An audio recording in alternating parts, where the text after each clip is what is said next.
Eu às vezes fico lembrando da minha infância e me recordo com muita nitidez quando eu era criança e ouvi os ditos pregadores crentes olharem para a câmera de uma televisão e dizerem para a gente assim: você aceita Jesus como seu salvador pessoal?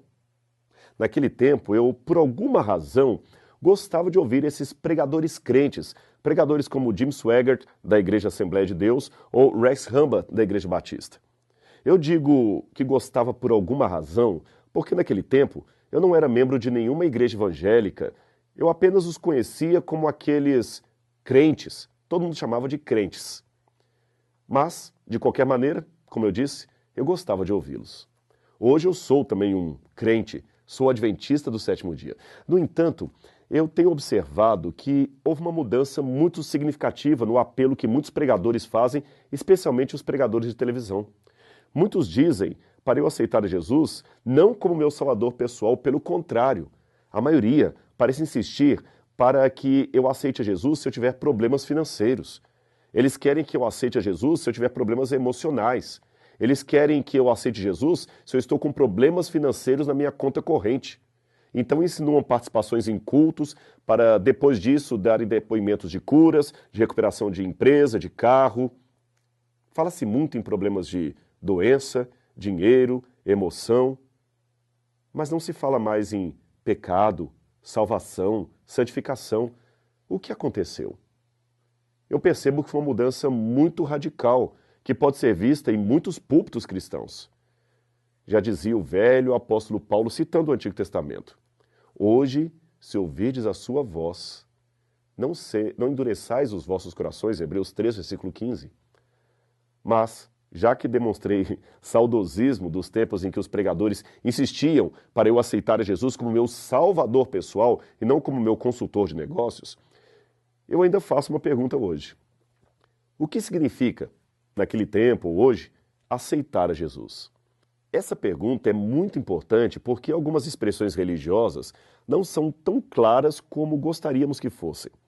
Aceitar, por exemplo, pode trazer uma ideia errada à cabeça. Geralmente aceitamos um biscoito, um chá, um presente. Aceitar uma pessoa parece complicado. Existem, porém, casos em que uma pessoa aceita a outra, assim como, por exemplo, quando uma pede a outra em namoro ou pede em casamento. É esse o sentido da expressão aplicada a Cristo. Aceitar a Jesus como Salvador pessoal significa receber o presente dele, o presente da vida eterna. O problema é que muita gente pensa que aceitar Jesus é apenas uma questão emocional ou intelectual. Eles até concordam que Jesus foi um bom homem, que fez um bom trabalho, mas ficam nisto.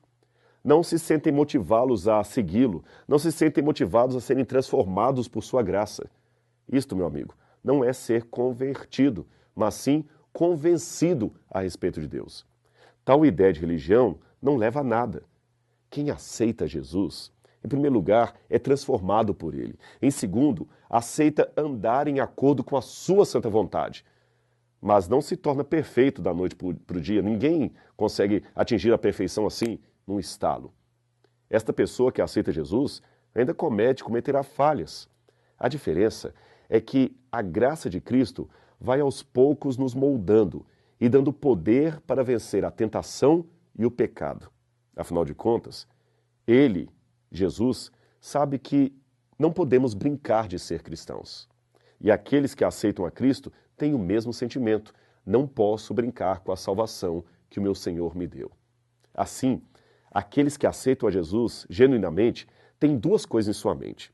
Em primeiro lugar, eles estão cientes de que não é Deus que precisa da sua fidelidade, mas o seu respeito aos 10 mandamentos trará vantagens sobre eles mesmos. Portanto, reconhecem que não estão fazendo nada para favorecer a Cristo, mas apenas para favorecer a si mesmos. Quem ganha com a obediência é aquele que obedece. Em segundo lugar, aqueles que aceitam a Cristo também sabem que as suas imperfeições não levarão Cristo a desistir deles. Se caírem em tentação, arrependam-se de verdade, e o Senhor estará ali, disposto a perdoá-los do mesmo modo que esteve disposto a morrer por eles, porque Ele é o seu Senhor e Ele os ama. É por isso que aceitar a Cristo é a mais inteligente decisão da vida. Pena que muitos pregadores não falam mais para você aceitar a Jesus. Mas eu ainda insisto, aceite hoje Jesus como seu salvador pessoal. Uma mudança radical ocorrerá para o bem e você não se arrependerá dela. Que Deus abençoe você. Aceite a Jesus.